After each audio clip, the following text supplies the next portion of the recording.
Some call him a warrior, a soldier, naval aviator, POW, a father, son, a husband. They once called him congressman, and now call him senator.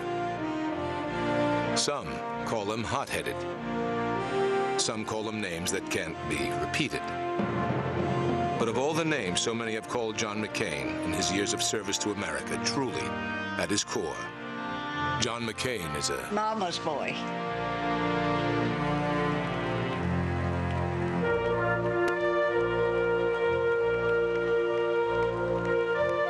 A four-star warrior for a grandfather who stood on the USS Missouri and watched the Japanese surrender, went home from war the next day, and died. A four-star father, commander of the Pacific at the time his son was a prisoner of war in Vietnam.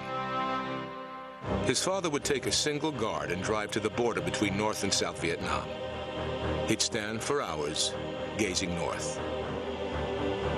It was as close as he could get to his son, who was imprisoned in downtown Hanoi, the city he'd just ordered to be carpet-bombed.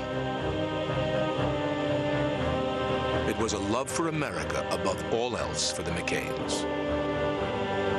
Our military family is like all military families. It's kind of a case of make-do. We're all in it together. A Navy family, in my view, is wonderful.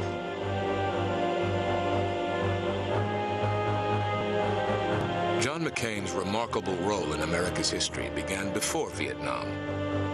He was on the first ship to enter Cuban waters during the Cuban Missile Crisis, and again on the USS Forrestal, where, strapped into the cockpit awaiting his turn for takeoff, a missile accidentally fired from a nearby F-4 Phantom and hit a fuel tank. The fire burned for 13 hours. 134 men lost their lives. John McCain's life was somehow spared.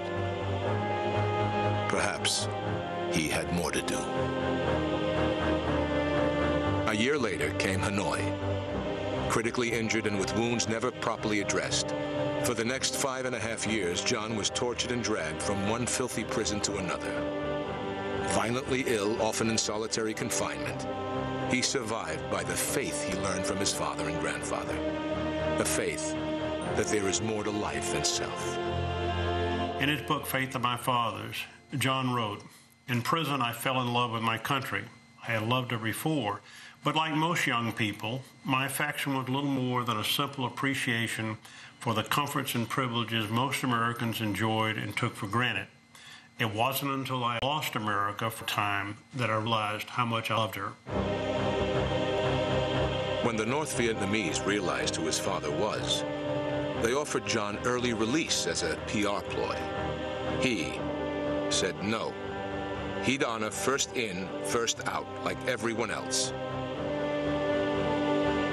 And so, he chose to spend 4 more years in hell. 5.5 years later, the war was over, and McCain was set free. The constant torture and isolation could have produced a bitter, broken man. Instead, he came back to America with a smile, with joy and optimism. He chose to spend his life serving the country he loved, first in the United States House of Representatives.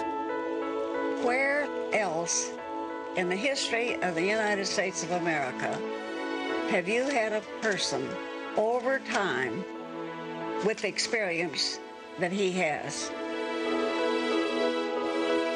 It says much about the man that Senator McCain led the efforts to normalize relations with Vietnam. 5.5 years in their hell, and he chose to go back because it was healing for America. That's country first.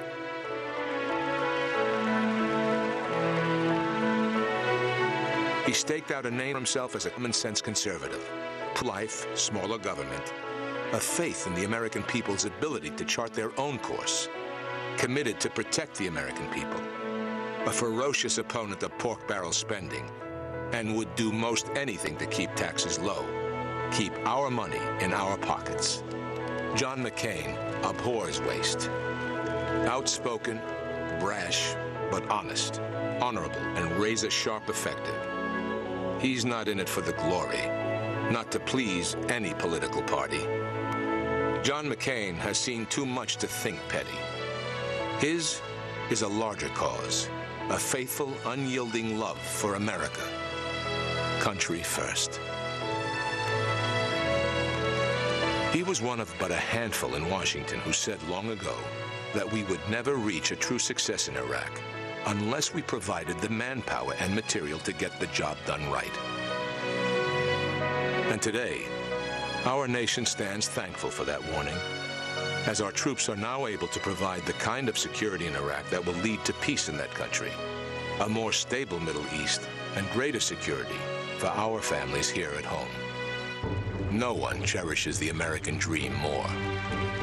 Father of 7, his children represent an all-American panorama, stretching from an airline pilot to a son in the Navy, a son in the Marines, to his youngest daughter, a teenager now, who became a McCain after his wife Cindy discovered her as a baby in one of Mother Teresa's orphanages in Bangladesh. What a life. What a faith. What a family. What good fortune that America will choose this leader at precisely this time. The stars are aligned. Change will come. The change must be safety, prosperity, optimism, and peace. The change will come from strength. From a man who found his strength in a tiny, dank cell, thousands of miles from home. He will renew America. He loves our country. Country will always be first with my son, John McCain.